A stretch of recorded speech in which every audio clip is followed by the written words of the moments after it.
Este era un Ferrari Portofino del 2019 y era el modelo de acceso de Ferrari, aunque tratándose de Ferrari, eso sigue significando que el precio arranca por encima de los $200.000. Este coche sustituía al California T y era mejor que el Cali T en todos los aspectos, y hoy voy a enseñarte el porqué.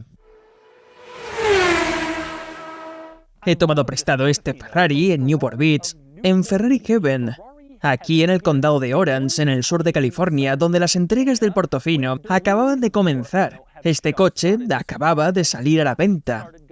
Este era su primer Portofino, su coche de demostración, y me invitaron a venir a conocer el Ferrari más reciente, y bueno, aquí vine. Y este era el Portofino. Bajo el capó hay un V8 biturbo de 3,9 litros que produce 590 caballos y 413 libras de torque, 40 caballos y 40 libras más que el California T al que sustituye. Hace el 0 a 100 en 3,5 segundos y alcanzaba las 199 millas por hora. Cuando ves cifras así, cuesta incluso llamarlo el Ferrari básico. Piénsalo de esta manera, comparado con el 575M de hace solo una década. Este coche tiene más potencia, mejor aceleración y aproximadamente la misma velocidad máxima. Y aquel era el Ferrari V12, insignia de su época. Este coche, el Portofino, no recibe suficiente respeto. La gente dice, oh, es el modelo base, el Ferrari de entrada solo tiene 4 plazas, no es un Ferrari de verdad. Pues hoy estoy aquí para demostrar que eso es falso. Primero voy a enseñarte el Portofino por dentro y por fuera, y luego te voy a mostrar todos sus detalles y características de este magnífico Ferrari. Después lo sacaremos a la carretera para conducirlo y le daremos una puntuación. Avanzamos por aquí una semana más y, como siempre digo, muchas gracias a todos por estar ahí, por unirte si así lo prefieres, o por simplemente suscribirte, darle a like o comentar lo que quieras. Gracias por ello.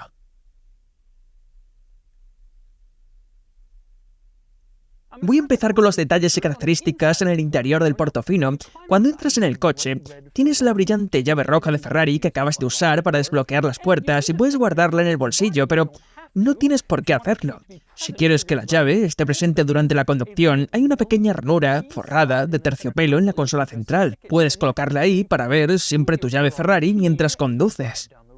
Otra característica realmente genial del Portofino: los modelos anteriores de Ferrari mostraban pequeñas luces rojas en la parte superior del volante para avisarte de que te estabas acercando al corte de revoluciones. El Portofino también hace eso, pero al final de las luces rojas hay unas pequeñas luces azules que te indican que has llegado al límite y que ahora es el momento de subir de marcha. Es una idea muy interesante y está tomada de los coches de la Fórmula 1. Supongo que la idea es que, en lugar de tener que calcular en qué luz roja debes cambiar, al darte un color diferente sabes instantáneamente que es hora de cambiar de marcha. Otro detalle interesante en el lado del pasajero es la inscripción Portofino en el salpicadero. Puedes ver que la tipografía del Portofino coincide perfectamente con la de la matrícula de California. Fíjate en la F de Portofino y en la F de California. Esto también ocurre en las alfombrillas, que también llevan la inscripción Portofino. La razón por la que estas tipografías coinciden es que el predecesor de este coche se llamaba California, y para ese modelo Ferrari diseñó la tipografía basándose en la matrícula de California y decidieron mantener esa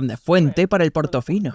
Un detalle interesante relacionado con las ventanillas: si miras el coche por fuera, notarás que tiene 4 ventanillas laterales, 2 delante, 2 pequeñas detrás para las plazas traseras, pero dentro del coche, en la consola central, solo hay 2 interruptores para las ventanillas. Entonces, ¿cómo bajas las ventanillas traseras? Pues mira, esto es una rareza bastante inusual. Primero bajas la ventanilla delantera y baja completamente, como cualquier ventanilla delantera. Luego vuelves a pulsar el mismo control y baja la ventanilla trasera.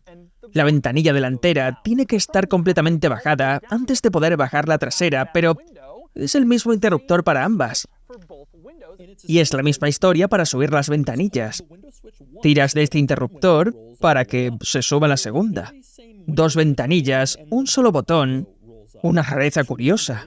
Y hablando de botones inusuales, ¿qué tal el que está en la columna de dirección a la derecha? A simple vista pensarías, ¿qué botón? Pero si quitas esta pequeña tapa de plástico, se revela un botón oculto de arranque y parada del motor. El botón estándar de arranque del motor está en el propio volante, así que ¿para qué sirve este? Según la página 157 del manual del propietario, si la batería de las llaves se agota y el coche no reconoce la llave, pero aún así quieres arrancarlo, Solo tienes que coger la llave y colocarla en posición perfectamente vertical junto a ese botón secundario de arranque y parada. Una vez hecho eso, pulsas el botón normal de arranque del motor en el volante y en teoría el coche arrancará sin problemas.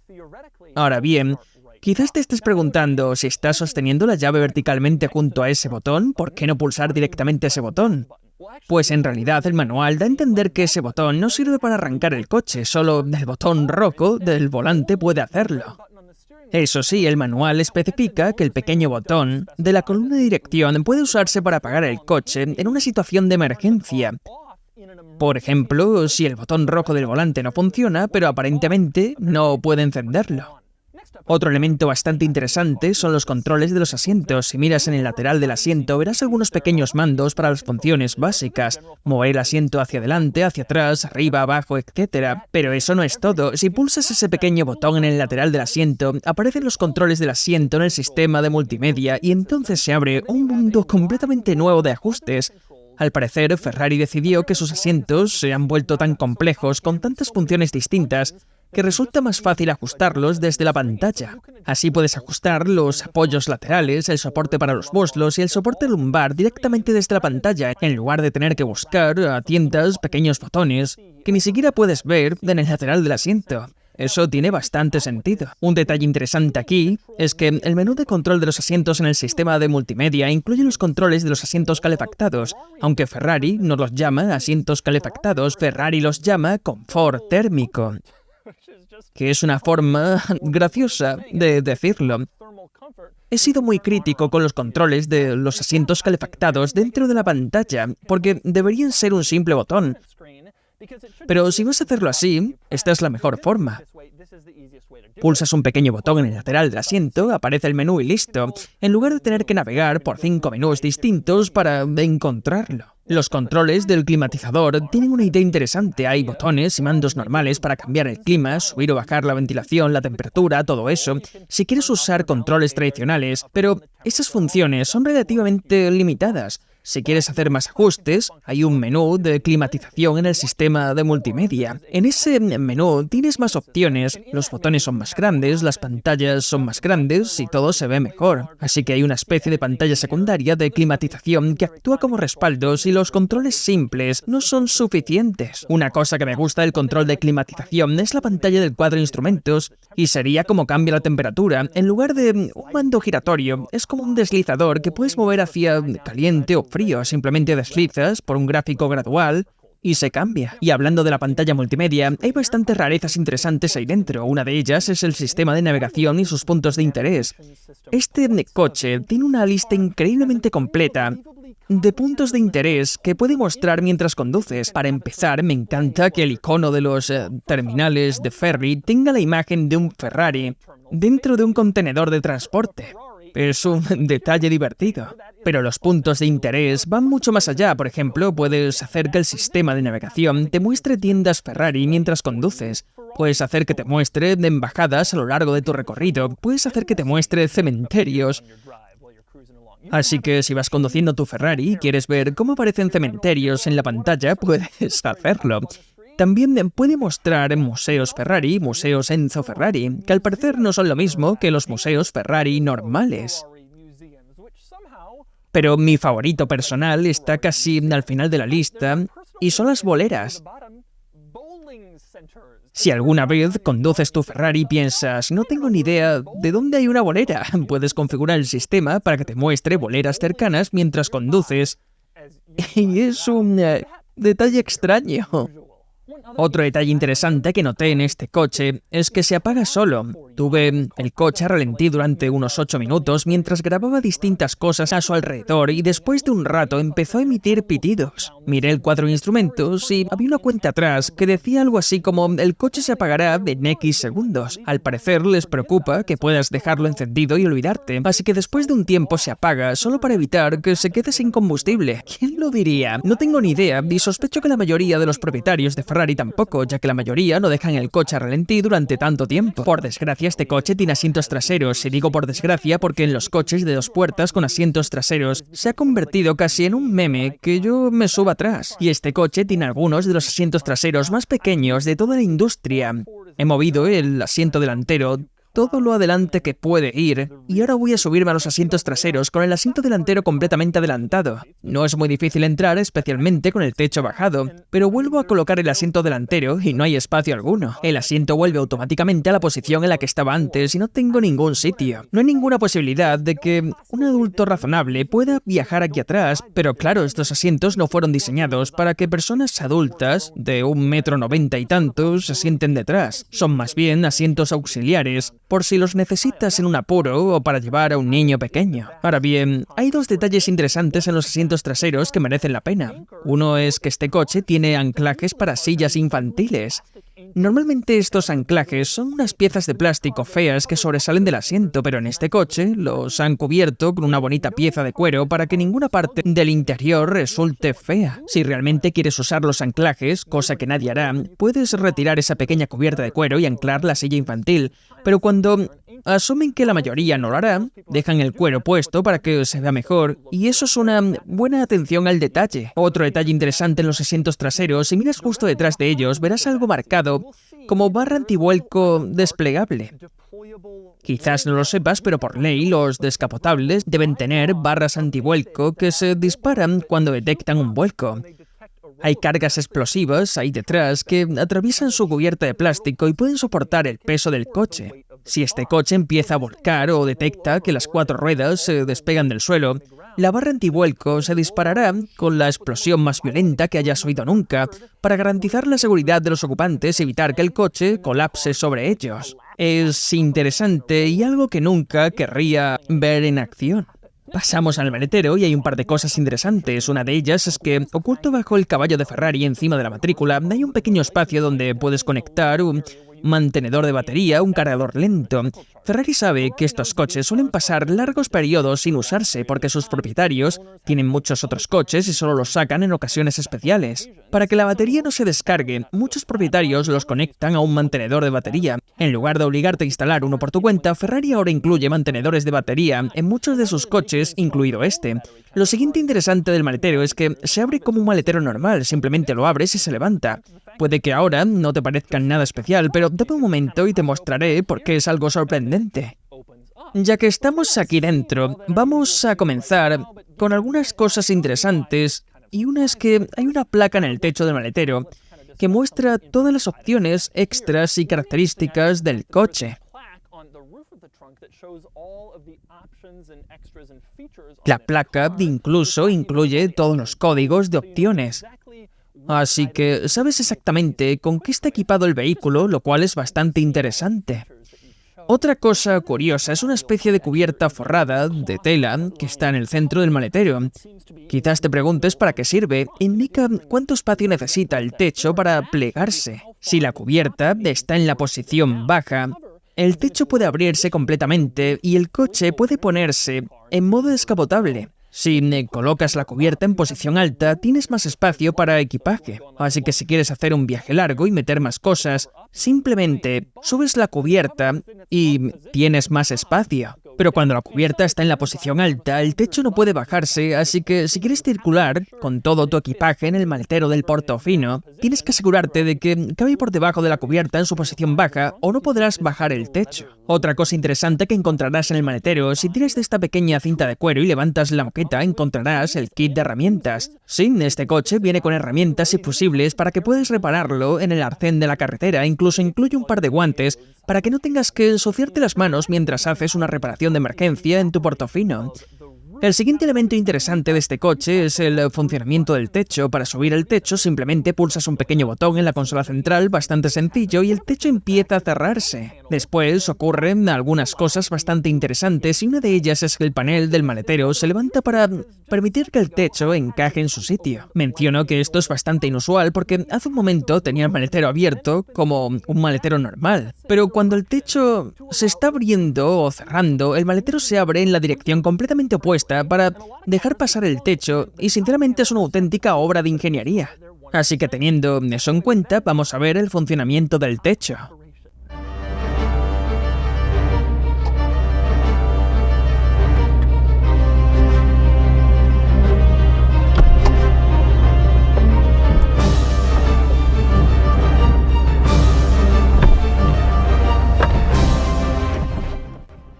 Otro detalle interesante del proceso que acabas de ver es que hay dos paneles del techo que bajan para convertir este coche en un descapotable, y para hacerlo se juntan y encajan entre sí mientras el maletero hace su parte. Mira esto. Vale, voy a detenerlo aquí y puedes ver que el panel trasero ahora está encima de este panel. Cuando continúes bajando el techo, el proceso sigue su curso, la parte del maletero se levanta y estos dos paneles, que ahora están juntos, se deslizan hacia atrás dentro del maletero. Y ahora con la bisagra en esta dirección se cierra. Todo vuelve a la normalidad y ya está completamente abierto. Pasamos al compartimento del motor y debo decir que no hay nada especialmente raro, peculiar o extraño aquí debajo, simplemente el V8 biturbo de 3,9 litros del coche. Y eso sí, hay una cosa que me gusta mucho aquí, y es que Ferrari no utiliza cubiertas de plástico que oculten todo el motor. En su lugar, puedes ver todo claramente y se ve increíble. Después pasamos a las luces de freno, que por fin son perfectas. Puede que recuerdes que en el California las luces de freno estaban prácticamente en el mismo sitio, solo que en realidad no eran las luces de freno. El gobierno de Estados Unidos tiene una norma que dice que ninguna luz de freno puede estar en una pieza de la carrocería que se mueva. Y en el California las luces estaban en una parte que se movía cuando el techo se plegaba, así que no podían usarlas como luces de freno. En su lugar tenían que usar estos pequeños huecos aquí abajo y el resultado era un poco extraño.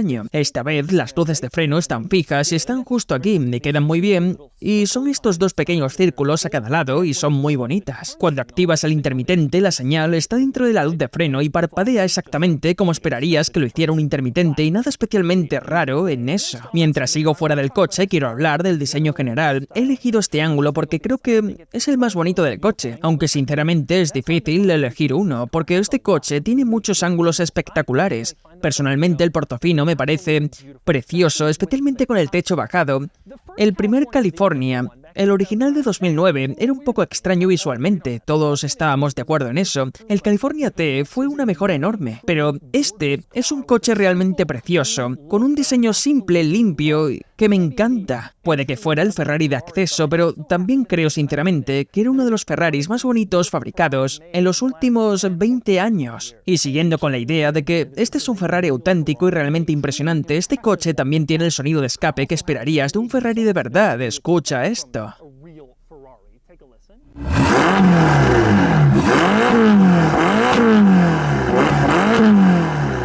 Volvemos al interior y voy a repasar algunas cosas que ya he mencionado en otros análisis de Ferrari, pero las repetiré porque no todo el mundo ha visto todos mis vídeos y quiero ser lo más completo posible.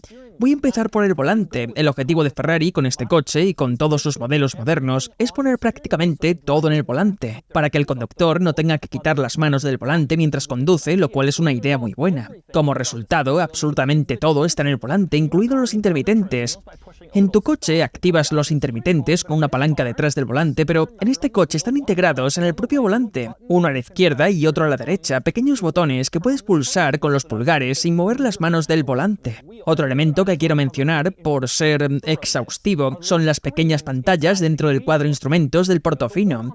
La de la izquierda muestra una gran cantidad de funciones vitales del coche, como la temperatura de los neumáticos, la temperatura del motor, ese tipo de cosas, básicamente todos los indicadores que tendría un coche normal. La pantalla de la derecha se puede configurar para mostrar varias cosas, pero la mayoría de la gente probablemente la use como velocímetro, ya que muestra la velocidad en formato digital, mucho más fácil de ver que un velocímetro analógico. Y esos serían los detalles y características del Portofino, así que ahora toca sacarlo a la carretera y conducirlo. Vale, conduciendo el Portofino.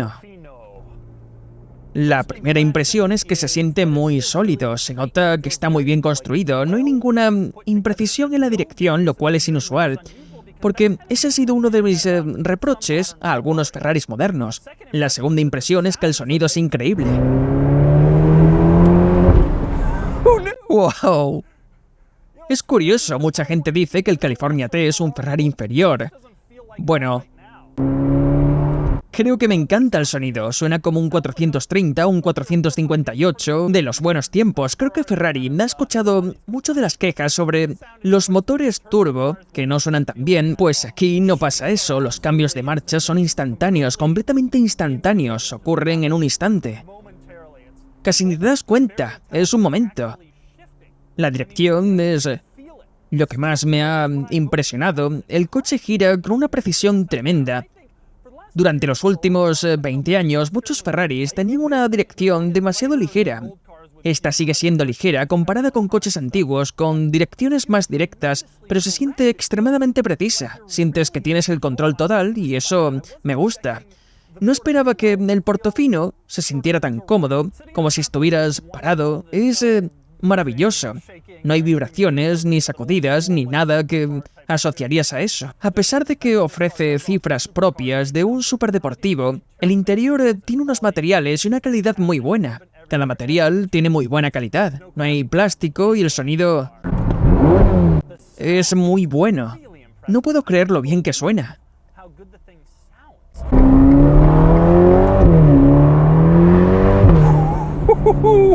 Y es rápido. Obviamente de 0 a 100 en 3 segundos y medio, casi 600 caballos. Es increíble y la precisión de la dirección, bueno, es una pasada. No puedo creer lo rápido que gira, porque es impresionante, sobre todo porque cuando piensas en el coche, piensas, bueno, es un modelo de acceso, no va a ser tan bueno. Pues es súper preciso. De verdad que estoy siendo totalmente sincero. Estoy sorprendido en eso, y si tu preocupación al comprar un Ferrari es pensar, bueno, estos coches son muy nerviosos, este no se siente así, se siente bastante agradable y suave. La transmisión también lo es, los cambios de marcha, la aceleración, incluso la calidad de la suspensión, todo se siente como algo que perfectamente podrías conducir todos los días. Esto ya era cierto en el California T, pero quiero recalcarlo. Solo porque te compres un Ferrari no significa que tengas que comprarte uno que sea loco, agresivo y que te zarandee por todos lados. Este coche se conduce en todos los sentidos como un Ferrari de verdad y se merece absolutamente llevar el nombre Ferrari del escudo y es maravilloso. De verdad creo que este es, en cierto modo, la gran ganga dentro de la gama Ferrari. Obtienes prestaciones de superdeportivo sin pagar los precios cada vez más altos del 488, del 812 y de ese tipo de modelos. Y así, era el Ferrari Portofino. No es un 488 y tampoco un 812, pero sigue siendo totalmente un Ferrari en términos de prestaciones, en términos de potencia, en términos de diseño y lo más importante, en términos de emoción al conducir. Y eso es lo único que realmente importa. Así que ahora es el momento de darle una puntuación. Sumándolo todo, la puntuación total es de 69 de 100. Y aquí lo vemos comparado con otros. El Portofino era mejor que el nuevo Aston Martin Vantage, sin ninguna duda, aunque el Portofino también era más caro. También es una mejora respecto al California T, aunque sigue sin alcanzar al 488 y al Huracán. Cosas como un Aventador SV, como si eso fuera algo aceptable en la sociedad moderna.